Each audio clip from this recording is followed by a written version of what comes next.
Bapak, Ibu, dan Saudara yang terkasih dalam Tuhan Yesus Kristus, bersyukur menyapa Jemaat Tuhan lagi. Doa kami selalu Jemaat terpelihara di dalam kasih karunia. Iman kita terpelihara dalam Yesus Kristus Tuhan, manusia rohani kita terus bertumbuh di dalam Tuhan. Kita masih di dalam tema yang sama, tema tentang pengharapan di Minggu Advent yang pertama ini. Kita diajarkan tentang pentingnya berharap, memegang keyakinan kita, tidak kendur di dalam iman. Kita juga akan belajar tentang bagaimana pengharapan di dalam Allah yang dipenuhi dalam Yesus Kristus itu menjadi bagian dalam iman kita, dan di sana sumber keselamatan, sumber pemulihan ada dan dipenuhi. Ketika manusia jatuh dalam dosa di dalam Kejadian pasal yang ketiga, bayangkan situasi itu, betapa gelap dan suramnya kejadian itu. Hati Tuhan hancur, hati Tuhan sedih. Tuhan seolah-olah merasakan betapa kehilangan yang dikasihi, yaitu manusia yang diciptakan segambar dan serupa dengan Allah. Dari sisi manusia, saya membayangkan juga betapa manusia pada waktu itu mengalami putus asa. Manusia mengalami kehancuran karena keterpisahan dengan Allah yang seharusnya menjadi sumber kehidupan dan pemenuh segala sesuatu. Manusia harus terbuang dari hadirat Allah.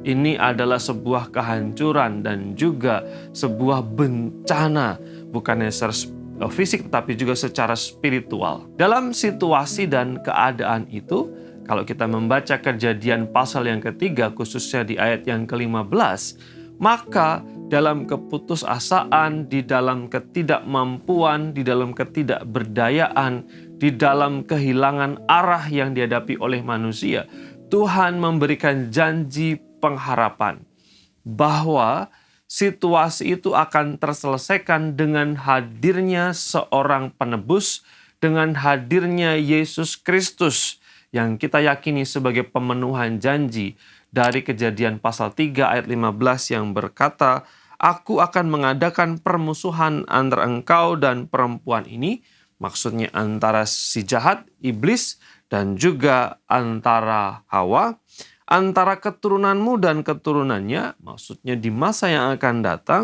keturunannya akan meremukkan kepalamu. Kita meyakini keturunan yang disebut di sini adalah Sang Mesias, yang kita yakini di dalam Yesus Kristus. Mesias itu adalah Yesus Kristus. Dan Yesus Kristus akan meremukkan kepala ular, meremukkan kuasa dari si jahat, dan engkau akan meremukkan tumitnya. Ini mengisahkan tentang kematian Yesus Kristus di salib. Dan ketika janji itu terpenuhi, Yesus Kristus lahir, Yesus Kristus hadir sebagai manusia sejati. Disitulah janji ini digenapi.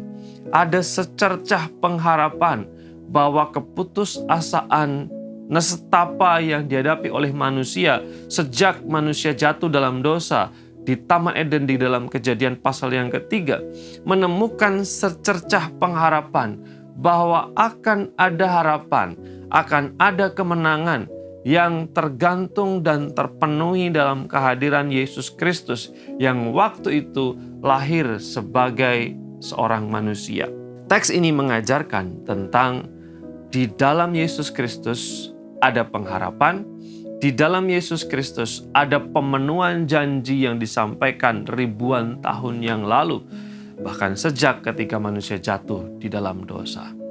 Teks ini juga mengajarkan tentang Tuhan, Allah kita, tidak lupa menepati janjinya. Oleh karena itu patut dan layak untuk terus berharap, untuk terus mengandalkan dan berpegang kepada keyakinan kita bahwasanya Tuhan kita tidak pernah ingkar janji. Apa yang Dia janjikan pasti akan ditepati. Demikian juga hiduplah, tinggallah, bertekunlah, bertahanlah di dalam Yesus Kristus, karena pemenuhan janji keselamatan itu hanya ada di dalam Dia. Puji nama Tuhan. Dialah di dalam masa penantian yang kita maknai sebagai Advent ini, kita terus punya pengharapan yang tidak pernah luntur dan tidak pernah putus. Mari berdoa. Terima kasih untuk kebenaran-Mu di pagi hari ini, di hari baru ini. Sabda-Mu biarlah terus menjadi air yang menghidupkan iman kami, sehingga iman kami terus bertumbuh kuat, semakin lebat, berbuah banyak, sehingga Bapa dipermuliakan dan banyak orang diberkati.